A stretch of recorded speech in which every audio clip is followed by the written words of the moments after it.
اگر تمہیں اپنی زندگی عزیز ہے تو اسی وقت یہاں سے نکل جاؤ اور رتان سے کہو وہ خفیہ پولیس کی جس عورت کو بھی میرے سیل میں ان جعلی نیلوں کے ساتھ پلانٹ کرنے کی کوشش کرے گا وہ اپنی جان سے جائے گی۔ وہ گھراتی ہوئی قریب آ رہی تھی، ننگا تیز دھاری شیشہ ہاتھ میں اٹھا رکھا تھا۔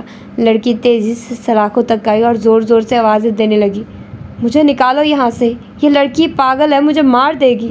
اگلے ہی لمحے گارڈز بھاگتے آئے۔ تالیہ سیل کے وسط میں رک گئی، شیشہ اس کے ہاتھ میں چمک رہا تھا۔ سلگتی آنکھوں سے اس نے گارڈز کو دیکھا، دوبارہ اگر کوئی عورت میرے سیل میں بھیجی تو مجھ سے برا کوئی نہیں ہوگا، تالیہ سے برا کوئی ہے بھی نہیں۔ یہ کہہ کے اس نے ہمیشہ پر سے شیشہ پرے اچھال دیا، وہ زمین پہ گرتے کرچیوں میں بکھر گیا۔ ایک گارڈ نے جلدی سے اس لڑکی کو باہر نکالا اور دوسرا گارڈ بغیر کچھ کہے آگے آیا اور شیشے کی کرچیاں اٹھانے لگا۔ صاف معلوم ہوتا تھا کہ وہ تالیہ کے اس عمل کی شکایت کرنے کے اہل نہیں تھے، کیونکہ وہ لڑکی ان کی ساتھی تھی، اس لیے جلدی جلدی فرش صاف کر کے وہاں سے نکل گیا۔ دروازہ ایک دفعہ پھر مقفل ہو گیا۔ تیسرا دن ملاقاتی کمرے کی دیوار پہ خاموشی سی مردنی چھائی تھی، وسط میں رکھی میز بھی چپ چاپ اپنے ارد گرد بیٹھے دونوں نفوس کو دیکھ رہی تھی۔ تالیہ اسی جامنی ٹراؤزر شرٹ میں ملبوس تھی، ہتھکڑیوں میں جکڑے ہاتھ میز پہ رکھے تھے اور سیاہ بالوں کو درمیانی مانگ کے ساتھ پونی میں جکڑ رکھا تھا۔ سر کی پٹی ہنوز بندھی تھی اور گال کی ہڈی کا نیل جامنی ہو چکا تھا۔ وہ نظریں جھکائے ان کاغذات کو دیکھ رہی تھی جو دولت اس سے دکھا رہا تھا۔ صرف 3 دن کی بات ہے، پھر دیکھنا ہمیں کورٹ سے ضمانت مل جائے گی اور شاید تم شہر نہ چھوڑ سکو، مگر کم از کم تم گھر جا سکو گی۔ وہ تحمل سے اسے سمجھا رہا تھا، وہ بس اس بات میں سر ہلائے جا رہی تھی۔ پھر نظر اٹھا کے انہیں دیکھا، کیا آپ نے فاتح کو میرا پیغام دیا تھا؟ دولت نے نظریں جھکا دی اور ایک دم کاغذوں میں سے کوئی چیز تلاش کرنے لگا۔ ہاں دے دیا تھا۔ تو انہوں نے کیا کہا؟ جب وہ مجھے ایک فون نہیں کر سکتے؟ فون تو نہیں۔ وہ رکا اور نظریں اٹھائے جیسے متامل ہو، جانے کیسے اسے سمجھ آ گئی کہ وہ کیا کہنا چاہتا تھا۔ آپ نے انہیں بھی مجھے خط لکھنے کے لیے تو نہیں کہا تھا کیا؟